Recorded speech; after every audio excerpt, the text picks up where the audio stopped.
Hey everyone. I just ripped one of my favorite shirts. You can probably tell now. It happened because I had this sort of conniption as far as my voice, because it sometimes it just keeps falling and falling and falling and falling and falling. As a trans woman, as a woman, it's disorienting. But I also had a conniption. Is that the right word? Indeed it is. It was about race relations. And by that, I mean not necessarily what you're thinking if you don't know me. What happened was there was this event in my town where this black teenage boy was, a black man, I don't know, he had a parent. His mother was at the scene. And someone called him because they accused him of having knives. And so, 8 cop cars, came to the 7-Eleven where he was. And basically just, held him hostage for a second there. And that's terrifying. And undue. Yeah, I mean, it's way too much force. But what got me was the quick shift to, they were calling the cops names, crackers and KKK and all that stuff. As though that was all it could be colored as. As though that was the end game of it. As though they weren't just trying to, perhaps with too much force, but still nonetheless trying to get down to someone who might have weapons, trying to kill someone, That's what they do. I'm not saying it's right what they do in that context, that's their protocol or whatnot, but, if you have weapons like that, you're gonna face some retribution. In the end, he didn't have weapons. But think about it. If you've been pushed like that, as a force, and everyone expects violence from you, even though you're trying to just fix things and get down to things and trying to, make sure that people aren't doing stupid stuff. Don't you think at some point they're going to just be kind of, well, we're trying here, and then someone comes up and says, you're crackers, you're KKK, all that stuff, when they're not, they're not just out to let's hunt some blacks. It's not like that, Yes, there's been too much brutality from the police. Yes. What the hell is wrong with me? Look, if it was a white kid, and you bet your ass it could happen to a white kid, you wouldn't be saying it's racist. Just because you see a black face doesn't mean that they're just oh, we found a black kid. This guy is black. Can you believe this guy's black? This guy has dark skin. He must be a murderer. Does anyone think like that? Oh, systemically they do. Okay, well, how about individuals in congregation? You must be black. It's not that simple. Yes, of course. But they're going to, at the end of the day, we're washed in so much of this stuff. At the end of the day, they're looking for someone who has done a crime, who might fit the profile of someone who's done that crime. Okay? If they can find someone like that, they're going to hunt them down. No matter the skin color. So that brings me to today's topic. Phobic versus critical. But to preface my video, the part that is scripted, or that is, guided by a script, I do want to note that amid this chaos of the world, I find that it's easy for my heart to sympathize with certain things, and then my mind is easy to be plagued by certain things. And I find that things that speak to me as far as ideology, as far as how I might see the world or might, make logic out of the world, that speaks to my heart. But then there's a lot of stuff that intellectually I find hard to fight because it's always there and always has this sort of moral underpinning to it. And I think that has actually plagued this very video from the start, and it's plagued a lot of my capacity to speak unfearfully or speak without fear about issues that are dear to me, issues that I care about, issues that are affecting society. At the end of the day, black people are positioned as victims, and police officers, the police force, speak again. At the end of the day, black people are positioned as victims, and police are antagonized and demonized. What do you expect to happen? Go nuts. Loads of black people in impoverished areas, loads of patrolling to make sure the impoverished do not go nuts. And then you have all the drugs laid out as well. It's a nuanced issue, yes. But to say just suddenly, like, oh, all cops are bad, and like, Black Lives Matter even, things that are, one is a generalization that's just profoundly outrageous, and the other one is completely obvious that anyone with a heart should and will support it, at basic semantic level. Do you understand how messed up that is? Do you understand how much of a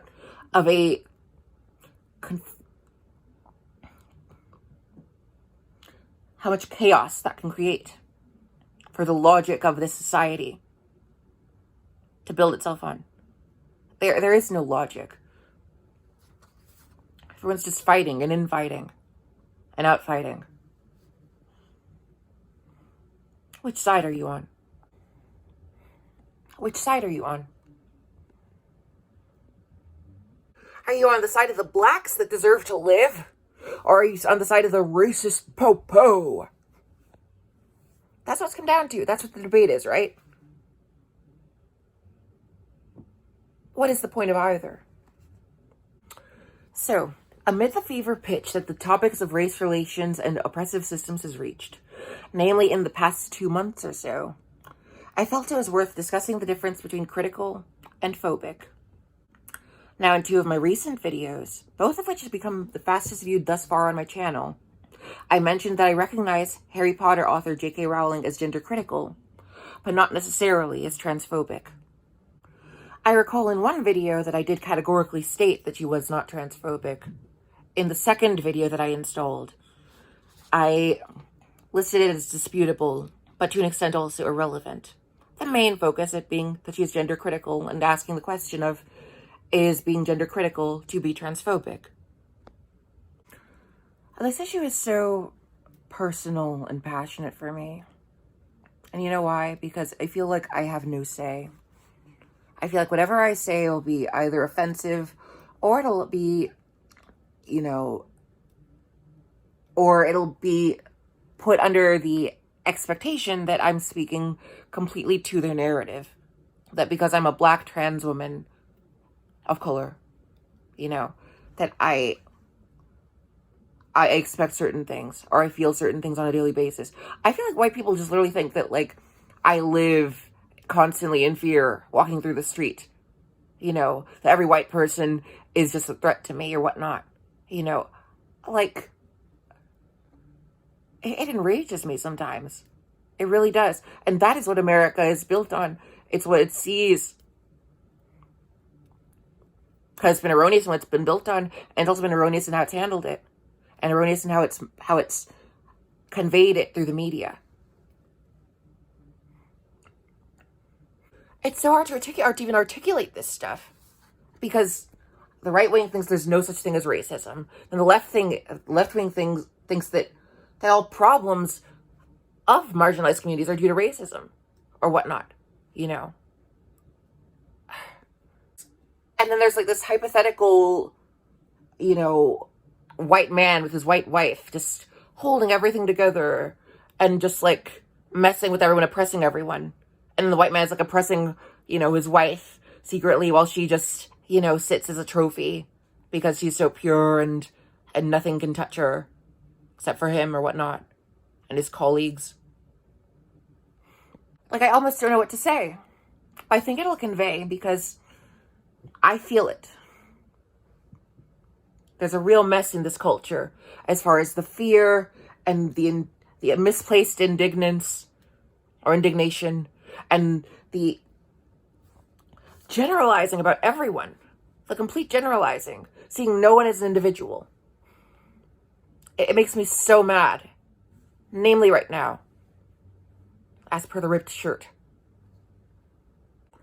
And then at the same time, everyone gets to be an individual in this culture. Everyone's expected to be an individual in this culture, but on our terms. And you must fight against all these bigotries and make sure that everything is right in you and what you fight for and whatnot. Otherwise, you're out. But you can still be an individual. Just play your game. And so you have this game where everyone's of this giant collective, and all the collectives are just little sects of that collective, and all the individuals are supposed to represent their collective. They can't represent themselves as part of the collective. They have to represent themselves as representatives of the collective. As representatives of the collective. Everyone expects the outer world to validate that they are a human being before they validate themselves as one. Maybe that's what I'm getting at. What else could you think you are than a human being? Anyway.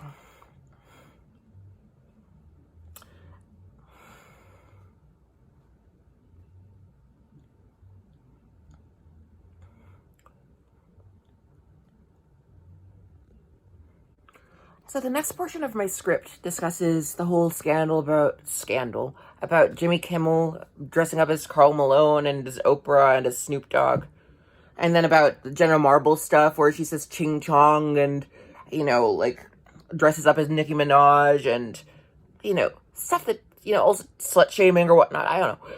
The stuff that, totally pales, the whole fact that some several black men were killed by police. 235 African Americans were killed by cops last year. And you know how much the national homicide rate is among African Americans versus the general population? It's 53%. And among robberies, it's 60%. 13% of the goddamn population. You think it's all lies? You think it's all just police lying and finding people to frame? I know a lot of you do. You just will wait, you'll rub all of it on that and say, it's people lying. It's systemic racism. No accountability among people who always preach, be accountable. Be accountable or else you're canceled. And now we have Karl Malone parodies being banned.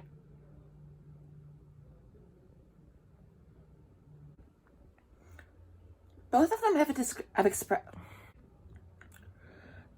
expressed deep grief and remorse for these videos, and both are now taking an extended break from their main platforms.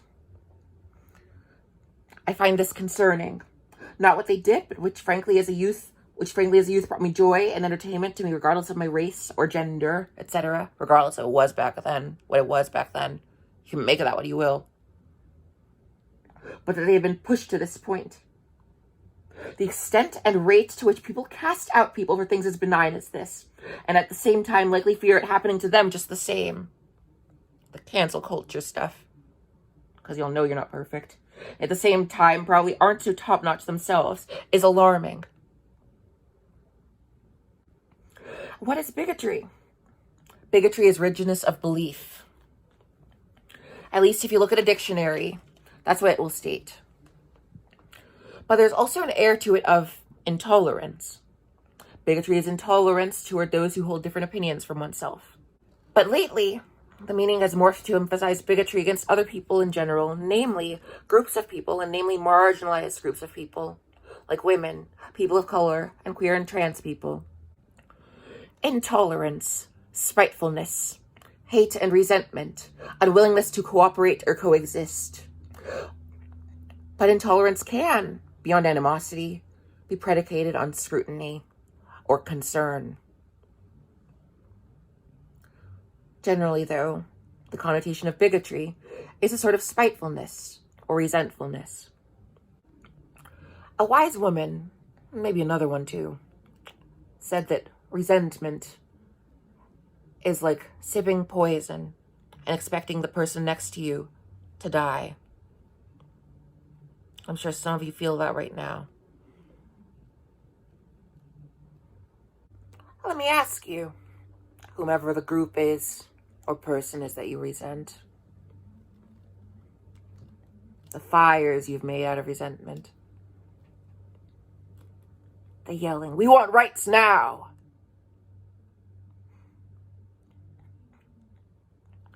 Where has it gotten you? Where has it gotten you? Well, on one end, as far as political progress, it's gotten us quite far. And on another end, as far as how we relate to one another, we don't relate to each other, we don't relate to each other much at all, actually. We just learn buzzwords. We're like, oh, I understand how to treat you. Move on our way. Follow the anti-discriminatory policies. And be on our way. Everything is quantized just for you and me. Racism, sexism, classism, transphobia, envyphobia, homophobia, anti-Semitism, Islamophobia, anti-conservative liberalism, and anti-liberal conservatism. These are all forms of bigotry, in the modern as well as the olden sense. Phobias or phobisms, let's call them, that insists that one's own way is superior to the other and that the other is essentially wrong or rather unacceptable to be. Forces of hatred, forces of spite, or forms of phobism. There's also phobism of these sorts that may suggest that it's okay for one to be these things, but that it's frowned upon and certainly should not be allowed near here. Or at the very least, not visibly. One might describe this as a form of separatism. There was a time when you could be arrested for gay sex and cross-dressing. Remember it and move on. Do both. Why do we demarcate crimes that are inherently hateful as hate crimes when they're done specifically to people of color or people of queerness or whatnot? Has anyone ever asked that? Because I don't think of any murder as being anything less than a hate crime ever. Or any arson or any sort of assault or anything. There's always some sort of resentment under there that kind of instigates it. So, yeah, it's a hate crime. But, like, it's kind of loaded, don't you think? It's like, oh, this guy's a murderer, but he's also a racist. Oh, though it's like double a murder, you know? Thanks, Jared. I had this whole paragraph, this whole section dedicated to Chicago and how there were 104 shootings in the black communities of Chicago last week, which is kind of the week before this past week at this point. And I'm like, just like, what's wrong with you people? That's all I have to say. None of the fluff. What's wrong with you? The white man's gotten you down. I'm going to flag that, aren't they? Because I'm the racist. Sure. Now I'm the racist. The mayor as of late 2019 of Chicago is black. A black woman, a black lesbian woman, in fact. Or at least a black woman in a lesbian relationship with a white woman. The mayor before that of Chicago was Rahm Emanuel. He was Mexican and straight, whatever. All right, man. 2011 to 2019. 22 years of, what's his name? Some white guy. Some old white guy. Old white guy. Richard Daley. Irish. Whatever. Who cares about Irish plights at this point, right? And then before that, we had Eugene Sawyer, who was a black man.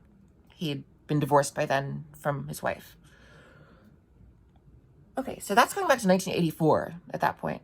For a very long time, I don't know how long, but as long as I've known about Chicago, they've basically had the highest murder rate in the country.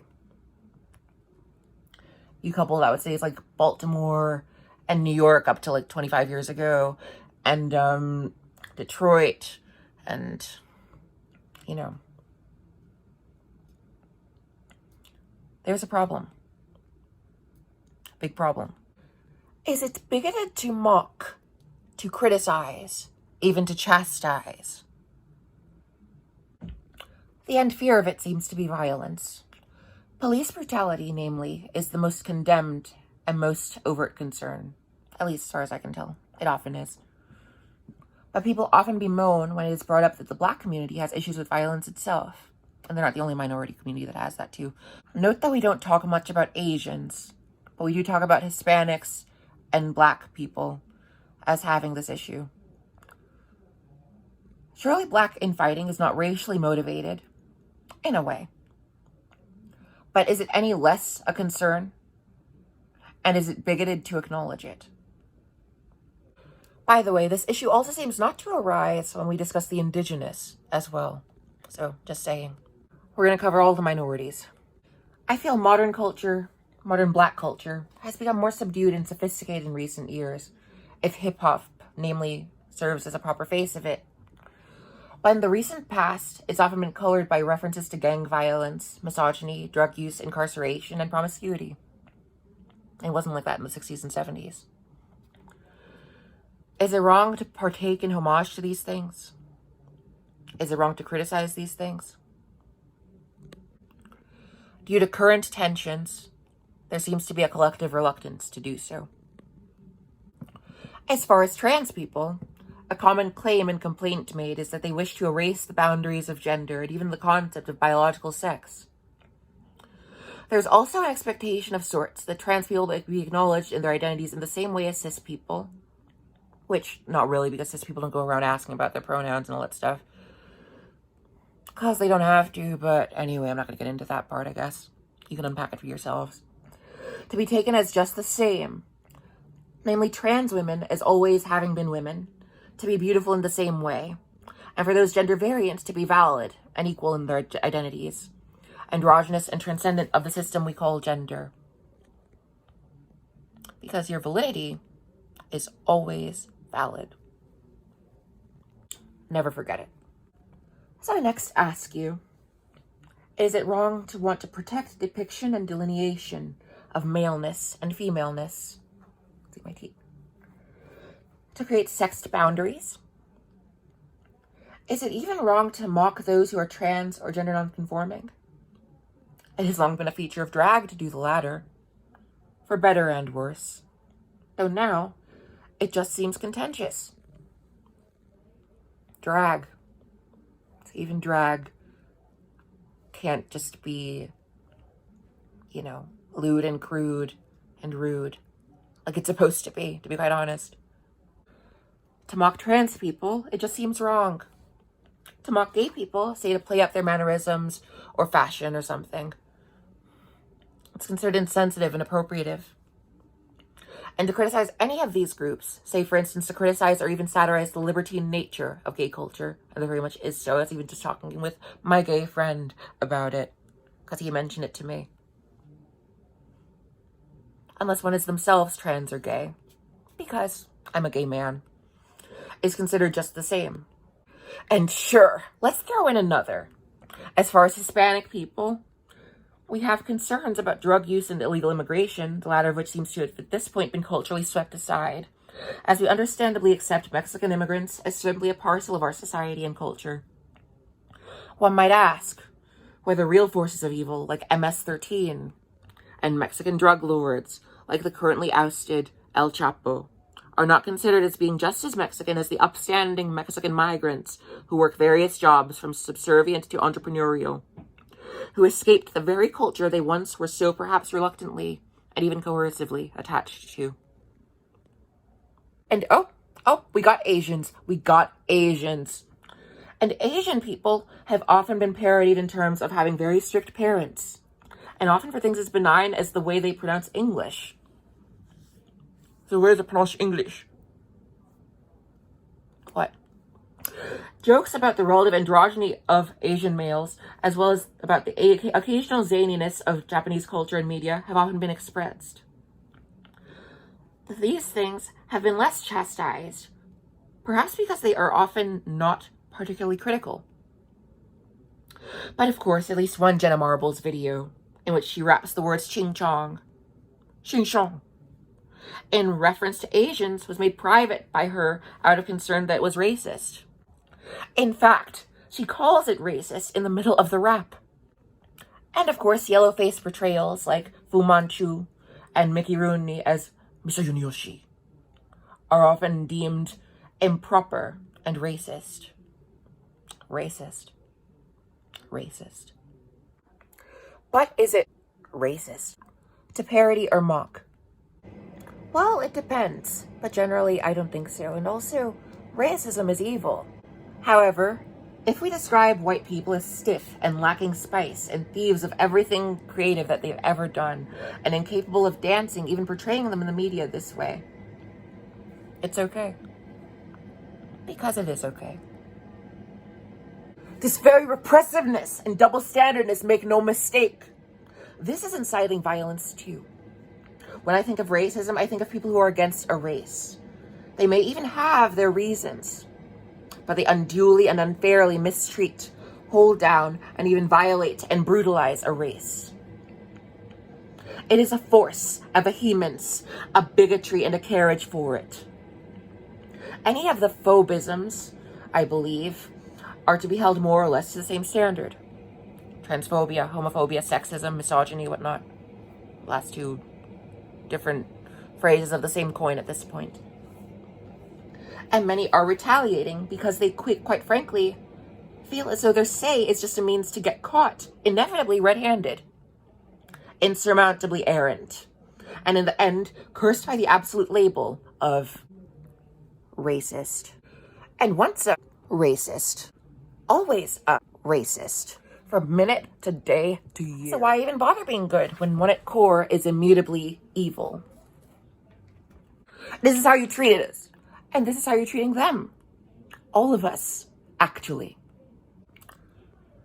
But we often treat criticism, whether as academic discourse, casual comments, parody, or satire, as though it is born of some deep-seated hatred or sense of superiority whenever it comes to reference of marginalized groups. What does that say about the strength of those marginalized groups? Who is propagating this culture? Often it's white liberals who fear the wrath of minorities and their constituents. Not that it matters. What is the etymological root of phobia again? This culture is built, at least partly, on fear. When the fight is over, and we all have our politically sponsored, God-given rights, and everyone knows that Black and trans lives and Black trans lives matter, there will have to be space for us to be funny, and to be critical, and even to be scolding to one another. Because we are all jokes. I think that Jimmy Kimmel and Jenna Marbles deserve their platforms, are funny, and did nothing wrong. I think J.K. Rowling has a point, is insightful, and did nothing wrong.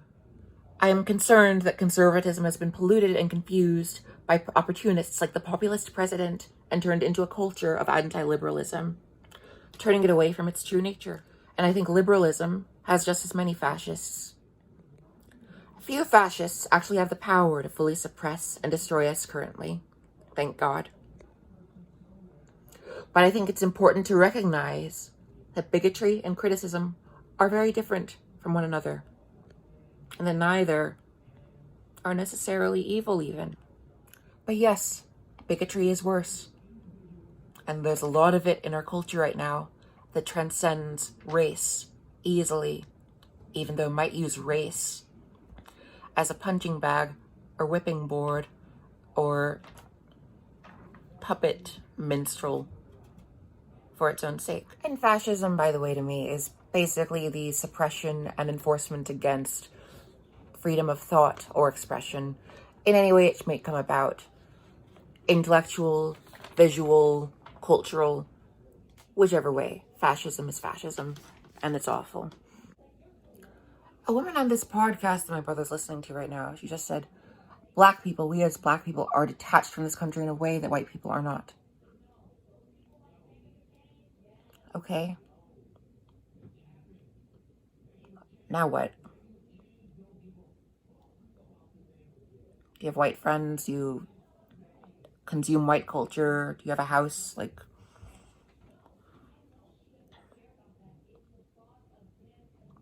what more is there to say, really? That brings me to my next point, or at least I have my next point here. Oh, I'm a person like you, but I'm white and straight, so I can't have things to say about you unless they're positive.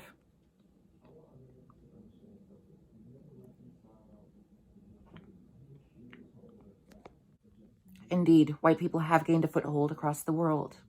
They've held it for centuries. What gives them the right? Yes, since the Renaissance or so, for sure. But time has passed, and much has been built and changed and given and taken and moved and destroyed. I do want white supremacy to end. I do not agree with white people, or even people in general. Black, white, brown, yellow, female, great, gay, straight, bi, trans, non-binary, cis, disabled, abled, religious, non-religious. I think that covers it. Being cast away for having their own perspectives, their own criticisms, their own concerns, their own humors, their own curiosities, even about those, and especially about those not quite like them, or even about, and especially even about, those oppressed. And I do indeed ponder the thought that it is separatist to think any way otherwise. Some of these oppressions vary too. They don't all have to do with cultural dominance and conquest. Many are just due to power in numbers, or size, or the fads of the time. How are we to bridge the gap and grow together in remedy if we refuse to humanize those who bear the face of the oppressor?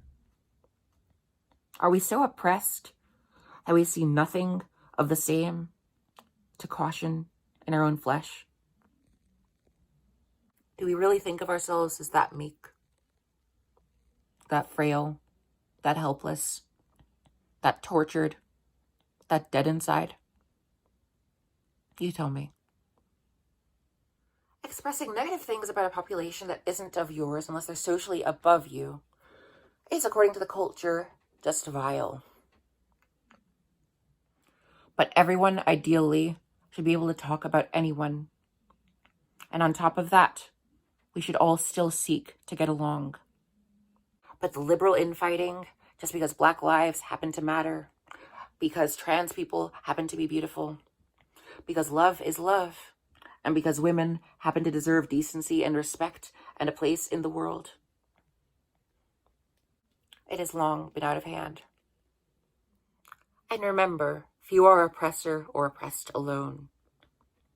If activism liberates us all, then there is a place for acknowledging, or even assuming, that most do in fact want to help. And that most are on your side.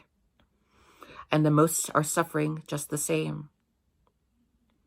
Even among white men and white women. Even among white men and white women. White people. White gay men. White straight men. Not every oppression comes from the top down. And as far as a portrayal, God bless someone who decides to transcend their racial, cultural, sexual, and or gender identity and reference another. That builds perspective more than erases or subjugates anything. I have always found it enlightening when people would play different genders, races, sexualities, especially as a woman who grew up as a boy, and also as a Black kid who often didn't feel Black. It was a real door opening. It builds perspective. It's fluidity. It shows common humanity, even amid superficial differences. Yes, minorities deserve to tell their own stories too. Absolutely. But I would love to see a day when these divisions can be played with rather than chastised as oppressive and one way only. At the end of the day, we are all jokes. We are all punching bags. We all have issues and are complicit. And we are all worthy and deserving of love, respect, and affection. Like, share, comment, subscribe. My Instagram is @shyextroversion.